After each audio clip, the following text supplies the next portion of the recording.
చెప్పగాడు నా పొరుగు మొత్తం తీశారా. ఊరి పెద్దగా ఊళ్ళో ఏ తెచ్చినా ఫస్ట్ నేనే తెచ్చేవాడిని.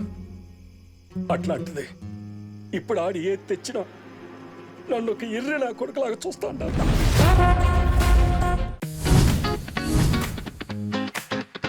సినిమా సమర్ మనాహలో పొద్దున్నే బస్ స్టాండ్ కార్ వేసుకొచ్చి డ్రైవింగ్ రానోళ్ళ సింగం బైక్ ను గుద్దేశాడండి. మేము అందరం చూసామండి. ఫోన్ మాట్లాడుకుంటూ డ్రైవింగ్ చేస్తున్నాడండి. అవునండి, ఫోన్ మాట్లాడుకుంటూ గుద్దేశాడు. తన పాటికి తను నడుచుకుంటా వస్తా ఉంటే ఈ పాపిస్టోడు కారు వేసుకుని వచ్చి గుద్దేశాడు. యాక్సిడెంట్ చేసి హాస్పిటల్లో చేర్పించి జారుకుందాం అనుకుంటే మేమందరం కలిసి పట్టుకున్నాం. చేస్తూనే ఫోన్ లో మాట్లాడుతూ నన్ను కూడా గుద్దబోయాడండి. తాగేసి కారు నడుపుతున్నాడని ఆళ్ళీళ్ళు అనుకుంటుంటే విన్నానండి. అతను తాగడం మీరు చూసారా? అంటే అది సార్,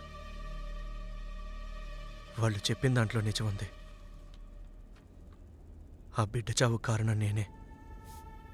పూర్వాపరాలు పరిశీలించిన పిదప ముద్దాయి తన నేరాన్ని అంగీకరించినందున తన వల్ల ఒక శిశువు పుట్టకుండానే మరణించినప్పటికీ తనది కూడా ఒక ప్రాణంగా పరిగణిస్తూ section 304A causing death by negligence ప్రకారం 50,000 రూపాయల జరిమానాతో పాటు 2 ఏళ్ల జైలు శిక్ష విధించడమైనది. అల్లుడు, ఇదేం కంగారు పడకు. ఏదో చేసి బయట తీసుకొస్తాను. అంతా అయిపోయింది మావయ్య. అల్లుడు, సత్య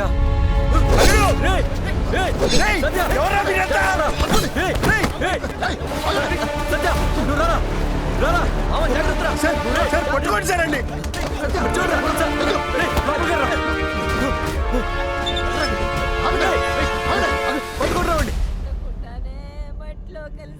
బావా, బిడ్డ పుట్టాక తిరువాపూరు గుళ్ళో పుట్టింటికి ఇస్తానని మొక్కున్నాను. నా కోసం నీ కోపాన్ని పక్కనెట్టి నా తోడబుట్టుని పిలుస్తావు కదూ?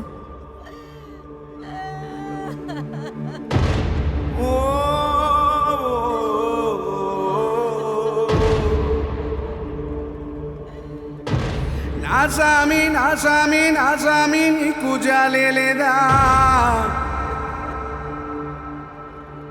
నా సామి నా సామి నా సామి నీకు జాలేదా? మొలకరాని మొక్కని తొక్కేసావే, నీకు మనసు లేదా? నా సామి నా సామి నా సామి నీకు జాలేదా? నా సామి నీకు జాలేదా? అందరిలాగే నేను ఆశపడితేనే నన్ను ఒంటరిగా వదిలి ఎక్కడికి వెళ్ళవు కదూ? ప్రసవం అయ్యేదాకా నువ్వు నాతోనే ఉండాలి.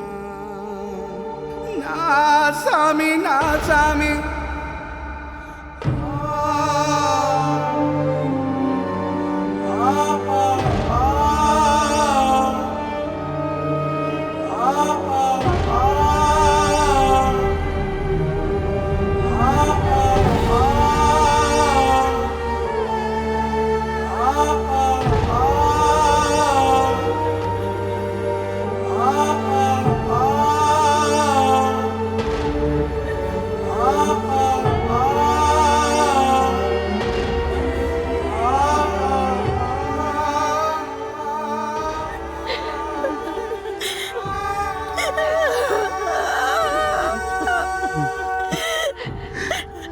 ఆసామి నాసామి నాసామి నీకు మనసు మారలేదా?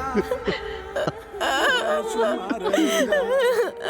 ఎన్నెన్ని చెప్పి ఉంటాడో, ఎన్నెన్ని చూసి ఉంటాడో, ఎన్నెన్ని చేసి ఉంటాడో. ఏమి చూడకుండానే, ఏమి చేయకుండానే, ఏమి చెప్పకుండానే వెళ్ళాలే నా బిడ్డ. నా సామి నీకు వినపడలేదా? ఈ బాధ కనపడలేదా?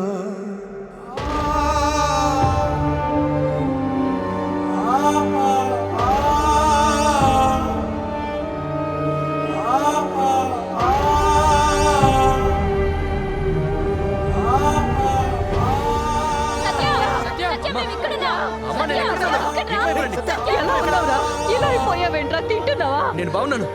మీరందరూ బానే ఉన్నారుగా? నా గురించి దిగులు పడకండి నాన్న. నేను త్వరగా వచ్చేస్తాను.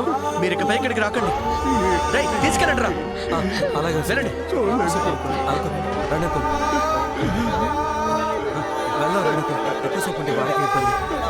ఎక్కువ